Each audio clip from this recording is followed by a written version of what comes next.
Welcome to the Runway Blitz. Today, we're not just watching The Devil Wears Prada, we're speedrunning it. The real question is, can Andy survive Miranda Priestley's empire in record time without losing herself? Because this isn't just a fashion movie, it's a survival game. And the final boss wears Prada. We open in New York City.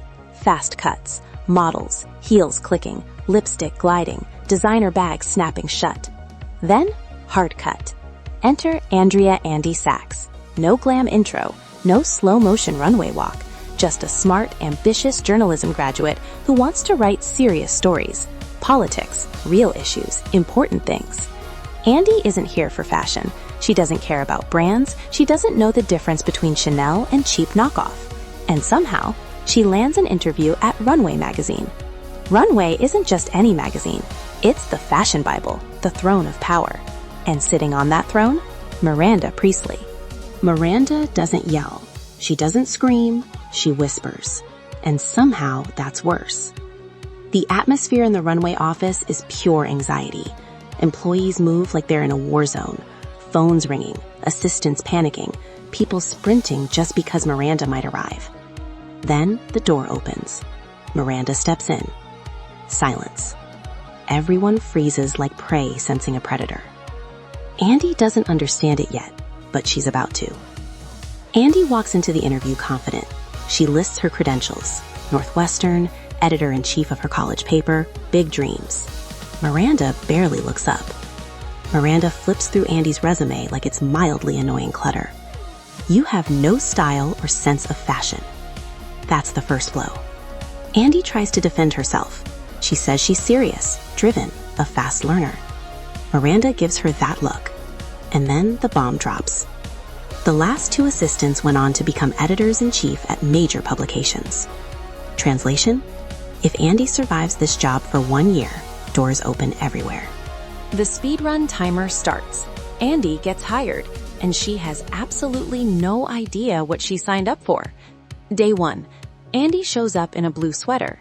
Simple. Normal. Wrong. She meets Emily, the first assistant. Fashion-obsessed, terrified, devoted to Miranda like she's royalty. Emily explains the rules. Know Miranda's coffee order.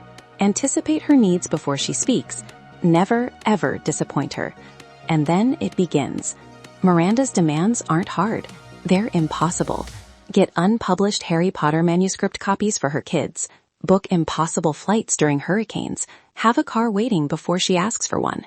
It's not about the task. It's about control. Miranda bends reality around her, and everyone complies.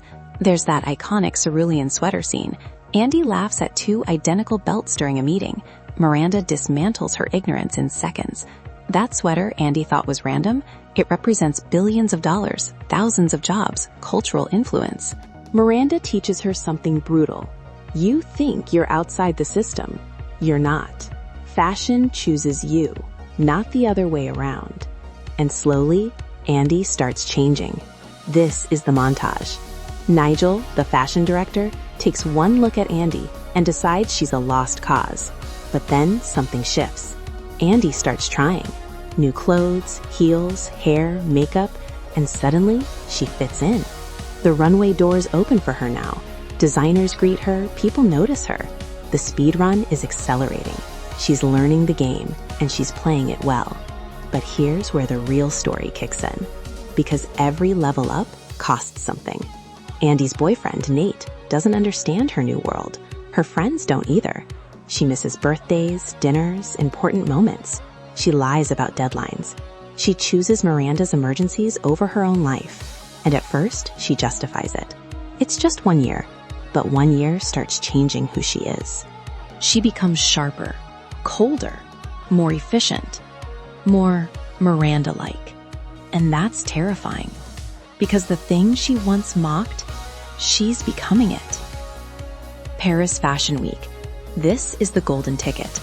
Emily has been starving herself for months just to attend. It's her dream. Then she gets sick, hit by a car.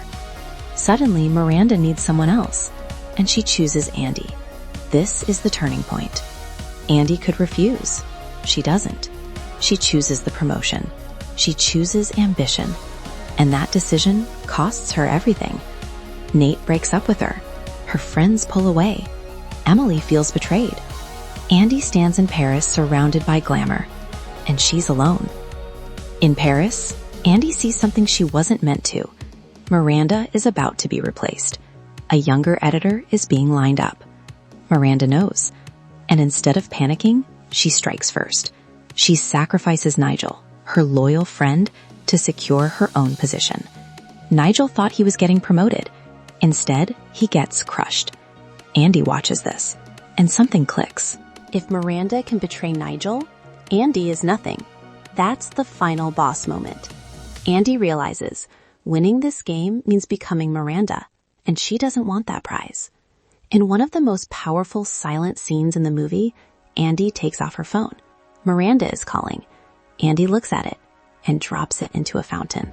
That's it. Game over. She walks away. No screaming match, no dramatic speech, just choice. She quits. Back in New York, Andy applies for real journalism jobs. Miranda, despite everything, gives her a glowing recommendation because Miranda respects survival. Andy gets hired at a newspaper. Not glamorous, not powerful, but real. And in the final scene, Miranda sees Andy across the street. They share a glance. Miranda smiles slightly, almost proud. Andy smiles back, but keeps walking. She doesn't go back. She leveled up, but on her terms. So here's the real question. Did Andy win the speed run, or did she escape a broken game? Because she proved she could survive Miranda's empire. She learned power, strategy, discipline, sacrifice. But she chose identity over prestige, and maybe that's the real victory. The Devil Wears Prada isn't about fashion. It's about ambition, about how success can quietly reshape you, about how sometimes the most powerful move is walking away. So what do you think? Did Andy make the right choice? Would you survive a year at Runway? Or would Miranda break you? Let me know in the comments.